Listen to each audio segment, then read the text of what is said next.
this is the second edition of the book in Dutch. It's the fourth print, and I'm delighted to present it to you. And why was it necessary to have a second edition after the fourth print? Well, because I thought it was absolutely necessary to add a new chapter in the book, a chapter on our security problems in Europe. And the title of the chapter is Jihad in Europe. And I thought it was absolutely necessary after the terrorist attacks in Paris, and that has been confirmed now also with the terrorist attacks in Brussels. There is the disease of Europe is not only on geopolitical issues, on economic issues, on the refugee crisis. There is also a huge problem because of a lack of Europe in matters of security and fight against terrorism. What I do in the chapter, in this new chapter, in the second edition of the book, is to examine what does it mean, this lack of Europe in the fight against the terrorism. It means that, for example, when there was the attacks in Madrid in 2004, these terrorists in Madrid were known by a number of intelligence services, mainly by the French and the British intelligence service. When there were the attacks in London, the attackers were known and followed by the French services. When there was the murdering in Jewish Museum in Brussels, it was French terrorists known by the German intelligence service. Paris, a number of people involved were known by the Belgian services. And the most cruel example of this lack of European capabilities and capacities was that one of these Paris terrorists could escape a French roadblock because the information that existed in Belgium didn't reach the French authorities. And the same is happening again now with the Brussels attacks. The refusal, for example, of the Swedish intelligence services to share information with their Belgian and French counterparts. The uncertainties that still exist about what really happened between Turkey, the Netherlands, and Belgium. So it's a long list in the book. You're going to see it in that new chapter of examples of information that one service has in one country, information that is crucial and that is not shared with the others. And the question is, is that going to be solved in the next couple of years simply by repeating, oh, we need more coordination? I can tell you we have plenty of coordination. I described it in the book. There's plenty of coordination. But there is no cooperation. There's a lot of difference between, we're going to better coordinators and to have a real capacity on the European level. That's the difference between night and day. There's a difference between white and black. What we have for the moment is an inflation of databases who are not connected with each other. There is, for example, SIS, you know it, that's the Schengen Information System. There is VIS, that is the Visa Information System. There is Eurodac, there are the different Europol databases.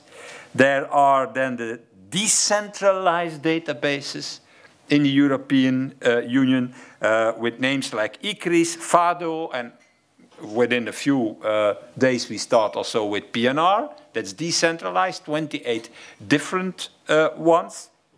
But we have an inflation, but we have not one capacity, one with each other linked capability. And the same is happening for all the regulations we have made to share information, fingerprints, DNI material. In not one of these files, all member states have already implemented the necessary these directives or regulations in their internal legislative system. In some of them, only 3 or 4 member states have done their job. In others, 18 have done their job, but we are with 28 in the European Union, not with 3, or not with 18 for the moment. And that are all regulations of directives that exist already since 2005, 2006, 2011. I could say that the only thing that, in my opinion, is now really implemented everywhere, even in Italy, is the European arrest warrant. European arrest warrant, what was a European tool, a European instrument. And the European arrest warrant gives now the possibility to transfer Abdel Salam on a short-term basis to the French authorities. Otherwise, it should have taken months and months and months, maybe even more than a year before such could happen, because of the European arrest warrant that is applicable, that has been approved in 2001, applicable in 2004, applicable in Italy since 2014, as you know, because of a transition period of 10 years in that country. Now it's a European tool, a European instrument, and it's used. It helps now to speed up the transfer of suspects inside the European. That is the example. The example is not, oh, we need more coordination, that is not sufficient. What we need is European capacities and capabilities, like the European arrest warrant, like the European intelligence capacity, like an extension of the competences for transnational crimes of Europol, what is not the case today. That is what we need. And the examples are clear. The example is the FBI, Federal Bureau of Investigation, that in 1901 before 1901 was a simple coordination. So you see, that's not my word of today. A loose coordination of state bureaus on investigation in crimes. And after the murder on McKinley, the American president, by terrorists, they said in America, it cannot work, this coordination.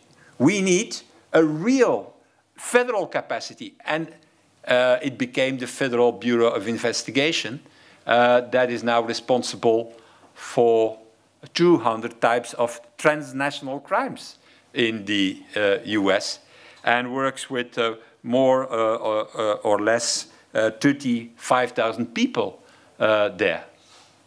And another example that I'm always giving, that's not in the book, so I'm gonna not make a 3rd edition for that, be sure. It's the Bundeskriminalamt in Germany, who was in the beginning, because it was a competence of the Länder, the Kriminalamt in the Länder.